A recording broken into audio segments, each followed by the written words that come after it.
Assalamualaikum warahmatullahi wabarakatuh. Waalaikumsalam warahmatullahi wabarakatuh. Selamat pagi anak-anak. Pagi Bu. Semoga hari ini selalu dalam keadaan sehat dan siap untuk mengikuti pembelajaran hari ini.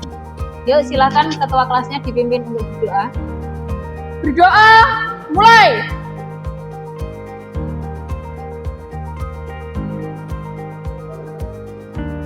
Selesai.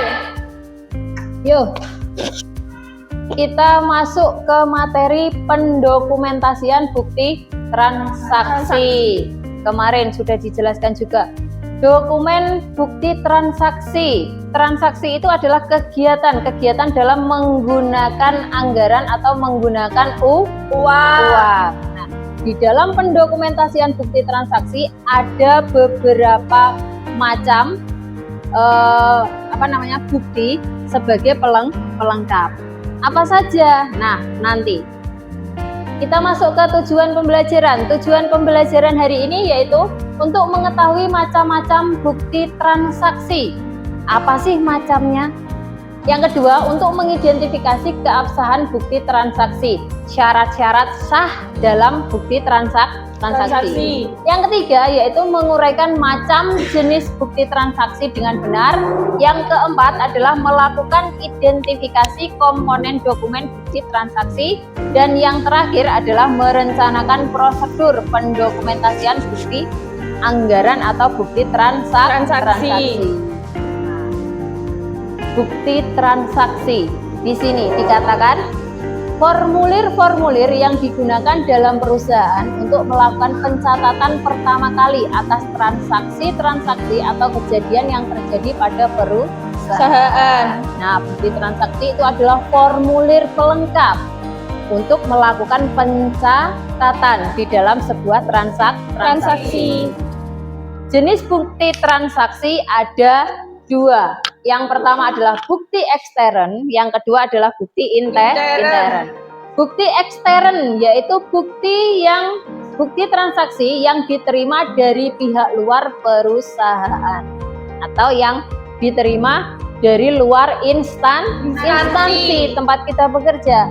Sedangkan bukti intern yaitu bukti transaksi yang dikeluarkan oleh perusahaan yang bersangkutan. Contoh dari bukti ekstern yang kita terima, contohnya ada cek, ada nota, ada faktur, ada apa lagi? Ada kwitansi. Sedangkan bukti intern atau bukti yang dibuat atau dikeluarkan oleh perusahaan atau instansi yang bersangkutan, contohnya ada memo, ada bukti kas masuk, yang ketiga adalah bukti kas keluar. Itu termasuk dalam bukti intern. Macam-macam bukti transaksi. Bukti transaksi yang pertama yaitu faktur. Ini adalah contoh dari fakturnya. Bisa dilihat di sini ada nama instansinya atau nama perusahaan, ada instansi yang membeli barang, ada tanggal, ada nomor, dan ada keterangan barang yang dibeli. Tetapi dengan kata kunci, kalau faktur ini adalah pembelian atau penjualan yang bersifat kredit. Faktur adalah dokumen yang digunakan sebagai pencatatan bukti pembayaran transaksi secara kredit. Kata kuncinya kredit. Nah, besok kalau ada kata-kata disuruh menjelaskan faktur adalah dokumen yang digunakan sebagai pencatatan bukti pembayaran secara kredit. Itu sudah benar.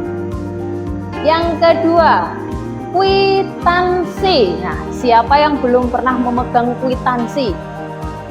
Pastinya kalian sudah pernah yang namanya memegang atau melihat yang namanya kwitansi.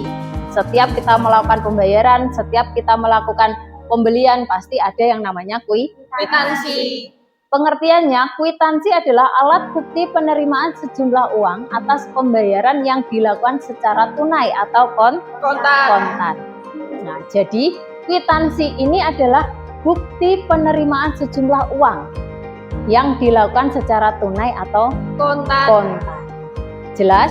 Jelas. contoh dari kwitansi. Ada nomornya, ada keterangan telah terima dari, ada uang sejumlah, dan ada untuk keperluan. Uangnya digunakan untuk apa?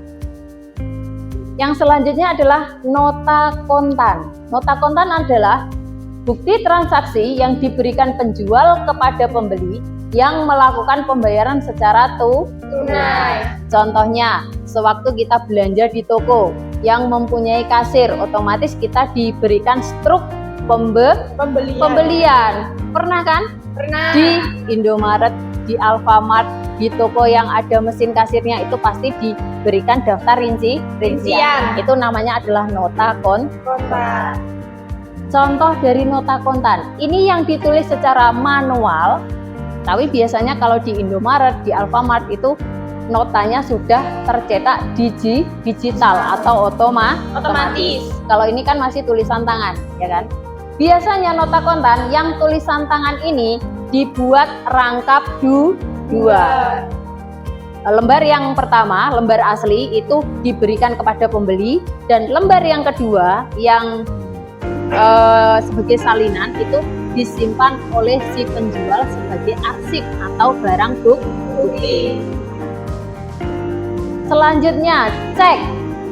Cek adalah surat perintah dari seseorang yang mempunyai simpanan di bank kepada bank untuk membayarkan sejumlah uang kepada pihak yang namanya tertera dalam cek tersebut. Contoh dari cek. Tetap ada nomornya, ada tanggalnya, ada nominal uangnya, serta ada yang bertanda tangan di sini atau orang yang melakukan pengeluaran uang. Orang yang meminta kepada pihak bank untuk membayarkan sejumlah uang. Syarat sah bukti transaksi adalah yang pertama, bukti transaksi dibuat oleh penyedia layanan atau penjual. Pada bukti transaksi diberi nama penerima dan ditandatangani atau diparaf, dicap oleh penerima transaksi atau pimpinan organisasi. Jadi, syarat bukti yang pertama itu adalah dibuat oleh penyedia layanan atau penjual. Yang kedua adalah ada tanda tangan. Yang ketiga ada keterangan waktu terjadinya transaksi. Ada tanggal, bulan, dan tahun. Jadi, bukti transaksi dikatakan sah apabila yang pertama ada keterangan si penjual, ada tanda tangan, dan ada keterangan tanggal, bulan, dan tahun. Nah, itu sekilas materi kita tentang pendokumentasian bukti transaksi. Tadi sudah saya share untuk aplikasi media pembelajaran otomatisasi tata kelola keuangan dengan materi pendokumentasian bukti transaksi. Silahkan diinstal dulu. Kita bandingkan antara pembelajaran dengan metode ceramah dan metode pembelajaran berbasis Android atau teknologi.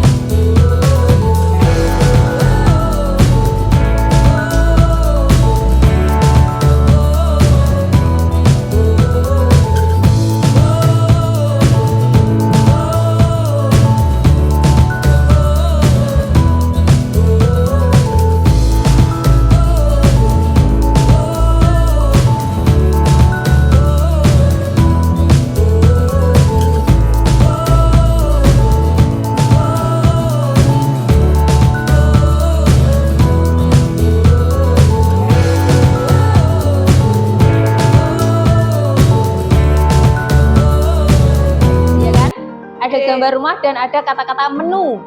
Semisal kalian klik yang rumah, otomatis nanti akan kembali ke menu home. Bahasa Inggrisnya rumah kan home. Nah, semisal kalian klik tombol menu, otomatis nanti akan kembali ke menu. Menu apa yang mau kita pilih? Sebagai contoh, silahkan diklik yang tombol start.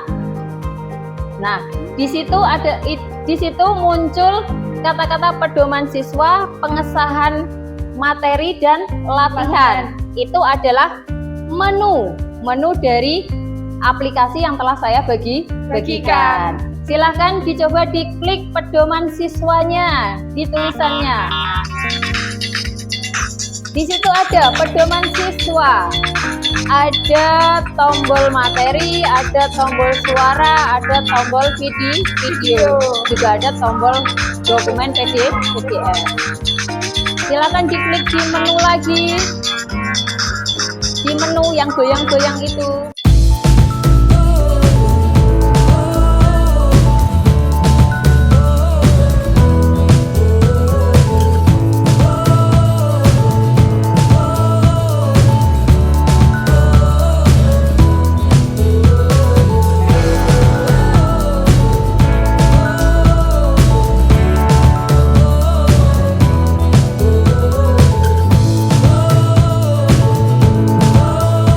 Coba yang materinya diklik. Nah, di situ ada materi cek, kwitansi, faktur, dan nota kontan. Setiap kalian klik dari salah satu kata-kata itu, cek, kwitansi, faktur, nanti akan berpindah ke sub materi yang kalian pilih. Sudah? Sudah. Di dalam aplikasi, silakan dilihat dulu. Di sini ada kata-kata cek, ada kwitansi, ada nota kontan, dan ada faktur. Sekalinya kalian klik kata-kata cek, nanti akan berpindah ke sub materi tentang cek. Silakan dicoba. Nah, akan berpindah. Okay. Terus di dalam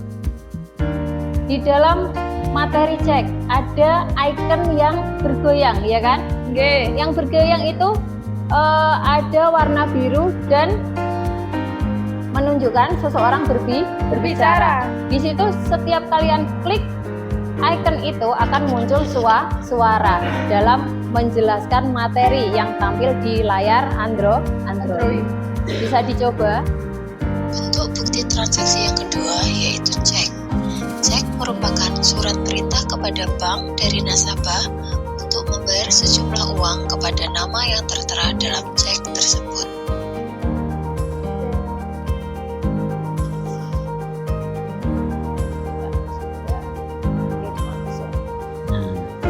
Kalau sudah, kita langsung lanjut ke tombol start yang ada di paling belakang. Tombol start dan ada kata latihan. Kembali ke home, terus ada tombol start di kiri bawah, diklik dan nanti akan muncul latihan, ya kan? Silakan diklik latihannya dan muncul tampilan seperti ini. Semisal nanti diklik tombol start, maka akan terhubung dengan yang namanya Google Form. Di dalam Google Form ini akan ada beberapa soal yang harus dijawab. Ini sebagai latihan dalam mengerjakan materi pendokumentasian bukti transaksi. Silakan dikerjakan. Waktunya berapa?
Jika sudah selesai mengerjakan, silakan diklik tombol kirim.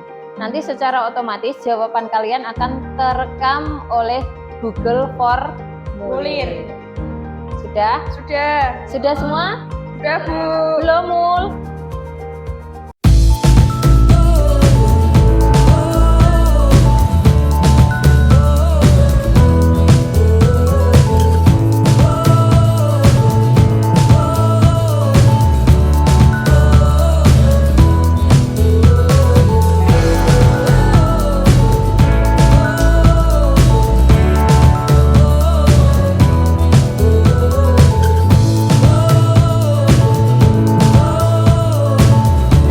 Setelah pembelajaran hari ini ada metode ceramah, terus saya kasih aplikasi.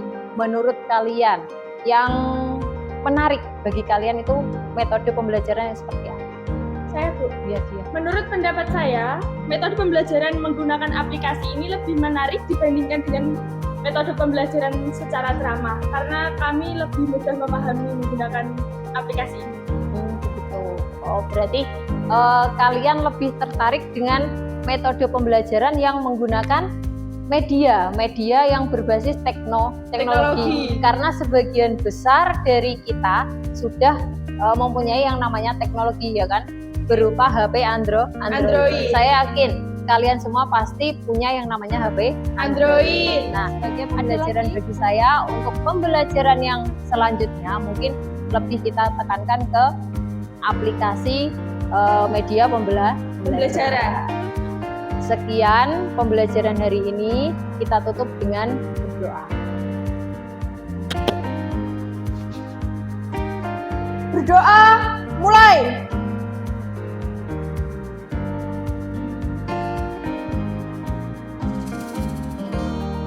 Selesai. Saya akhiri. Wassalamualaikum warahmatullahi wabarakatuh. Waalaikumsalam warahmatullahi wabarakatuh. Terima kasih sudah selesai.